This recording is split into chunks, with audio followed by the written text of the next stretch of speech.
everyone, welcome to my channel Educational Fun. My name is Namita and today I'm gonna teach you class 6th English chapter number 1 Fearless and Faithful. So if you have not subscribed to my channel, make sure you subscribe it and press the bell icon also so that whenever I upload my new video you can get the notification. And if you like my explanation, make sure you like this video. Now, without any further delay, let's begin with the explanation. Chapter number 1 fearless and faithful. Students, बहुत समय पहले की बात है, एक छोटी सी निडर लड़की भोजला नामक गांव में रहा करती थी, जो कि उत्तर प्रदेश में है। उसके माँ बाप का निधन हो गया था जब वो बहुत ही छोटी सी थी। फिर उसने रहना स्टार्ट कर दिया था अपने रिश्तेदारों के साथ। उसे पेड़ पे चढ़ना, नदियों में तैरना बहुत ही पसंद था। वो बहुत ही ज़्यादा हार्ड वर्किंग गर्ल थी और किसी भी काम को करने में अपने पूरे एफर्ट्स लगा देती थी। विलेजर्स भी उसे बहुत पसंद करते थे उसके गुड नेचर के कारण। एक बार एक तेंदुए ने उस पर अटैक करा तो वो बिना किसी की सहायता मांगे अपने आप से अपने बचाव के लिए उसने लड़ा। बस उसके पास एक मजबूत डंडी थी जिससे उसने उस तेंदुए को मार दिया। ये लड़ाई के बाद विलेजर्स ने उसका नाम रख दिया था जलकारी, जिसका मतलब होता है टाइग्रेस। जब जलकारी बड़ी हुई तो उसकी शादी हो गई रानी लक्ष्मीबाई की आर्मी के एक सोल्जर से और वो उसके साथ रहने चली गई थी। रानी को भी बहुत एक्साइटमेंट था उससे मिलने का। जैसे ही वो उससे मिली उसने ऑर्डर दे दिया कि she shall be my companion. क्यों? क्योंकि रानी लक्ष्मीबाई को उसका फ्रैंक और फियरलेस मैनर बहुत ही अच्छा लगता था। दोनों बहुत ही अच्छे दोस्त बन गए और हर चीज़ साथ में करने लगे। राइडिंग पे जाते थे, रेसलिंग करते थे, फेंसिंग करते थे, की प्रैक्टिस करते थे, तो दोनों साथ में ही करते थे। उस समय पे बहुत ही गंदे दिन चल रहे थे। क्यों? क्योंकि हर जगह पे कुछ ना कुछ बात को लेकर जंग छिड़ी हुई थी। ब्रिटिश जो थे वो भी अपनी टेरिटरी को एक्सपांड कर रहे थे धीरे धीरे इंडिया में।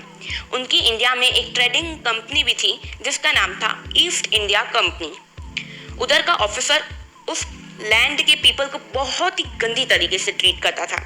1857 में जंग छिड़ गई पूरी कंट्री में और हर जगह पे लोग अगेंस्ट हो गए ब्रिटिश गवर्नमेंट के। दोनों तरफ से, इंडिया की तरफ से भी और ब्रिटिश की तरफ से भी डेली थाउजेंड्स ऑफ पीपल मर रहे थे। मार्च 1858 में ब्रिटिश ट्रूप ने अटैक कर दिया झांसी पर। वहाँ पे बहुत ही हैवी गन से उन्हें बॉम्बर्ड कर दिया, बॉम्ब फेंकने लगे, शूट करने लगे। पर रानी का जो ट्रूप था वो भी कोई पीछे हटने वालों में से नहीं था। वो भी बहुत ब्रेवली लड़े और उनमें से सबसे अच्छा लड़ी झलकारी। वो कभी भी अपनी रानी को नहीं छोड़ती थी।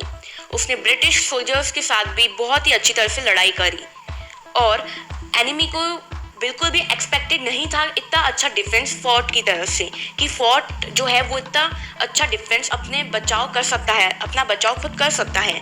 ब्रिटिश कमांडर जो थे उन्हें टेलीग्राफ भेजा कि हमें और ट्रूप्स की ज़रूरत है। फटाफट से फिर ट्रूप्स भागते हुए आए और जो रानी की जो आर्मी थी वो अभी तक लड़ रही थी, उनने भी लड़ना बंद नहीं करा। जब ब्रिटिश लोगों ने पाया कि यहाँ से तो हमको कोई प्रोग्रेस नहीं मिलने वाली, तो उन्होंने प्लान बनाया कि हम रात को घुसेंगे फोर्ट के अंदर चोरी छुपे और वहाँ से हम इन लोगों को अटैक करेंगे। और उन्हें एक मैन को ब्राइब करा जिसका नाम था Dulaji Thakur, who was in the charge of the south gate of the fort.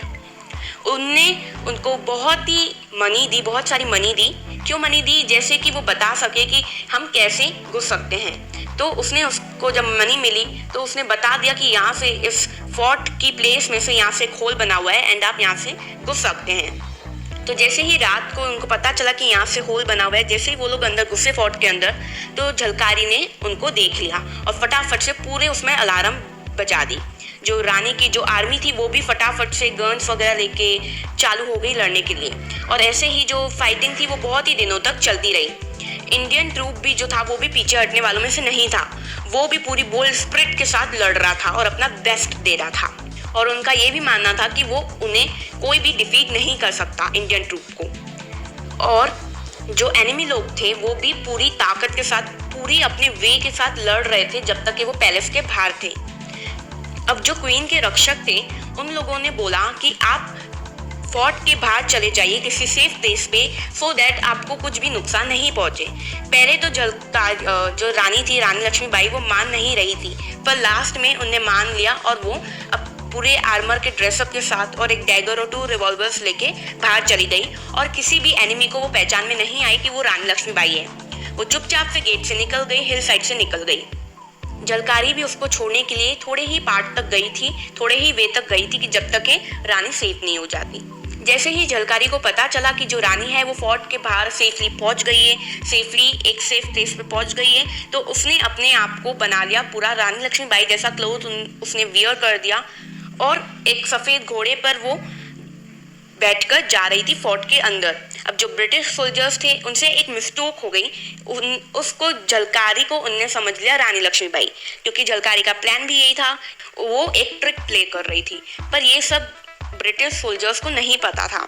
तो फटाफट से जैसे ही उसको देखा, जो झलकारी को देखा रानी लक्ष्मीबाई के ड्रेसअप में, उनने फटाफट से उसको पूरी तरफ से घेर लिया और उन्हें डिसाइड करा कि हम अपने कमांडर के पास लेके जाएंगे। कमांडर के पास जैसे ही पहुंचे उसने उसको पूरी क्लोजली देखा, पर वो श्योर नहीं था वो कमांडर भी कि क्या ये रानी लक्ष्मीबाई ही है।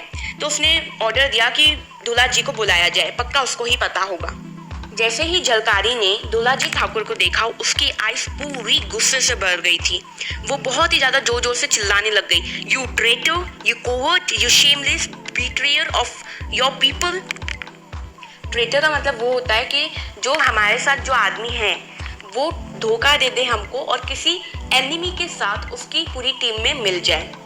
तो जैसे ही इंग्लिश मैन ने, जो ब्रिटिश कमांडर था, उसने पूछा दूल्हाजी से, क्या ये रानी लक्ष्मीबाई है? तो दूल्हा जी ने आंसर दिया, क्या समझते हो तुम अपने आप को? क्या तुमको लगता है कि तुम इतनी इजीली रानी को कैप्चर करके अपने आप पे ले आओगे? ये सुनकर ब्रिटिश कमांडो बहुत ही ज़्यादा गुस्से से लाल हो गया और उसने बोला कि अगर हम इसको झलकारी को ऐसे ही जान देंगे, फ्री छोड़ देंगे, तो ये तो बहुत ही ज़्यादा हमारे लिए डेंजरस साबित हो जाएगी। उसने सोचा कि हम इसे फांसी चढ़ा दे रहे हैं। तो झलकारी ने बहुत ही प्राउडली आंसर दिया कि मैं कोई नहीं डरने वाली मरने से।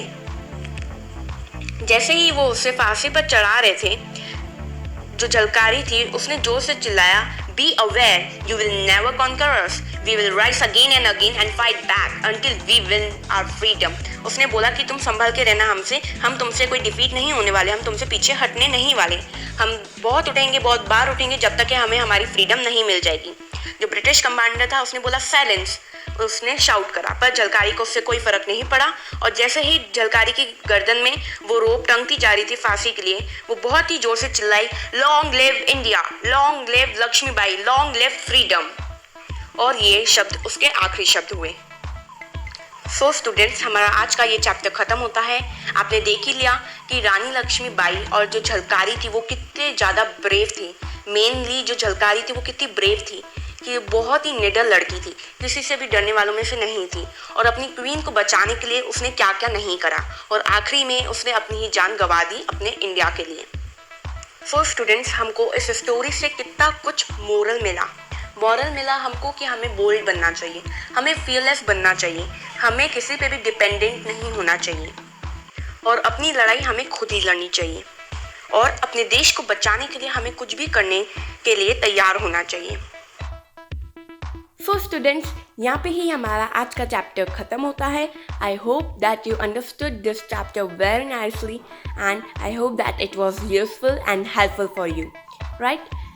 If you like my explanation, make sure you like this video, share with your friends so that they can also get this help. Subscribe to my channel, that is Educational Fun by Namita, and comment me below if you have any query related to my explanation or the chapter. And in the next video, I will bring some other content, so do not forget to watch out it also. So take care, bye bye, and stay tuned.